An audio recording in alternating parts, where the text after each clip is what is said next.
Within the system, a close relationship developed between the town and the countryside.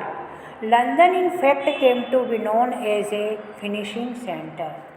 इस व्यवस्था से शहरों और गांवों के बीच एक घनिष्ठ संबंध स्थापित हो गए थे। सौदागर रहते तो शहर में थे, लेकिन उनके लिए काम ज़्यादातर देहात यानी कि गाँवों में ही चलता था। इंग्लैंड के कपड़ा व्यवसायी स्टेपलर्स से ऊन खरीदते थे और उसे सूत काटने वालों के पास पहुंचा देते थे। इस तरह से काम का बंटवारा होता था। इससे जो धागा मिलता था उसे बुनकरों और रंगसाजों के पास ले जाया जाता था। लंदन में कपड़ों की फिनिशिंग होती थी। इसके बाद निर्यातक व्यापारी कपड़ों को अंतर्राष्ट्रीय बाजार में बेच देते थे। इसीलिए लंदन को तो फिनिशिंग सेंटर के रूप में भी जाने लगा था। The goods were produced by a vast number of producers working within their family farms, not in factories. At each stages of production, 20 to 25 workers were employed by each merchant. This meant that each clothier was controlling hundreds of workers. चीज़ों का उत्पादन कारखानों की बजाय घरों में होता था। उत्पादन के प्रत्येक चरण में प्रत्येक सौदागर 20-25 मजदूरों से काम करवाता था। इसका यह मतलब था कि कपड़ों के हर सौदागर के पास सैकड़ों मजदूर काम करते थे। नेक्स्ट है the coming of the factory, यानी कारखानों का उदय यानी आगमन कैसे हुआ। The earliest factories in England came up by the 1730s, but it was only in the late 18th century that the number of factories multiplied. England में सबसे पहले 1730 के दशक में कारखाने खुले, लेकिन उनकी संख्या में तेज़ी से इजाफा 18वीं सदी के आखिर में हुआ। The first symbol of the new era was cotton. Its production boomed in the late 19th century. In 1760, Britain was importing 2.5 million pounds of raw cotton to feed its cotton industry. By 1787, this import soared to 22 million pounds. A number of changes within the process of production. Let us look briefly at some of these. कपास, cotton नए युग का पहला प्रतीक था। 19वीं सदी के आखिर में कपास के उत्पादन में भारी बढ़ोतरी हुई। 1760 में ब्रिटेन अपने कपास उद्योग की ज़रूरतों को पूरा करने के लिए 25 लाख पाउंड कच्चे कपास का आयात करता था। 1787 में यह आयात बढ़कर 220 लाख पाउंड तक पहुंच गया था। यह इजाफा उत्पादन की प्रक्रिया में बहुत सारे बदलावों का ही परिणाम था। आइए देखते हैं कि ये बदलाव किस तरह से हुए। A series of inventions in the 18th century increased the efficiency of each step of the production process: carding, twisting, and spinning and rolling. They enhanced the output per worker, enabling each worker to produce more, and they made possible the production of stronger threads and yarn. Then Richard Arkwright created the cotton mill.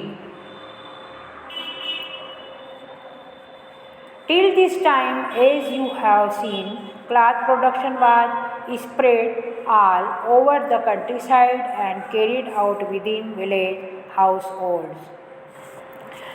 Within the mill, all the processes were brought together under one roof and management. These allowed a more careful supervision over the production process, a watch over quality, and the regulation of labor, all of which had been difficult to do when production was in the countryside.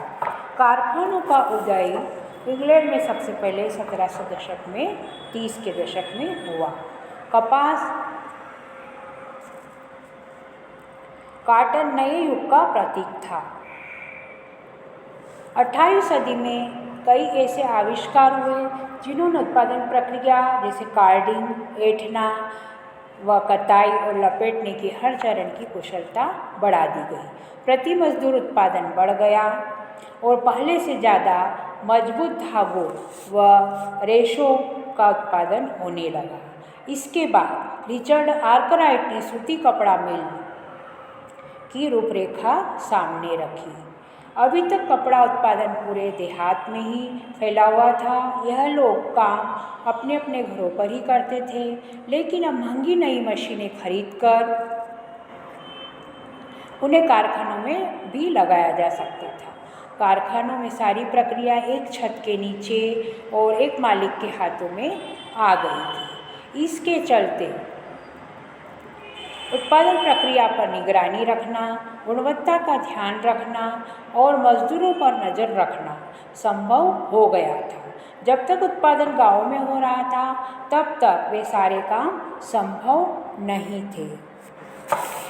In the early 19th century, factories increasingly become an intimate part of the English landscape.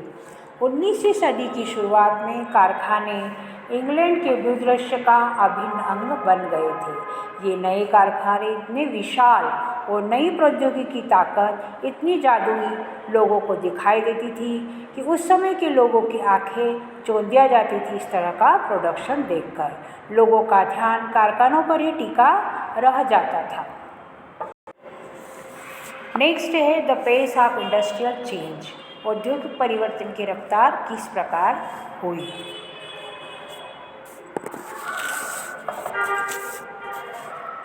How rapid was the process of industrialisation.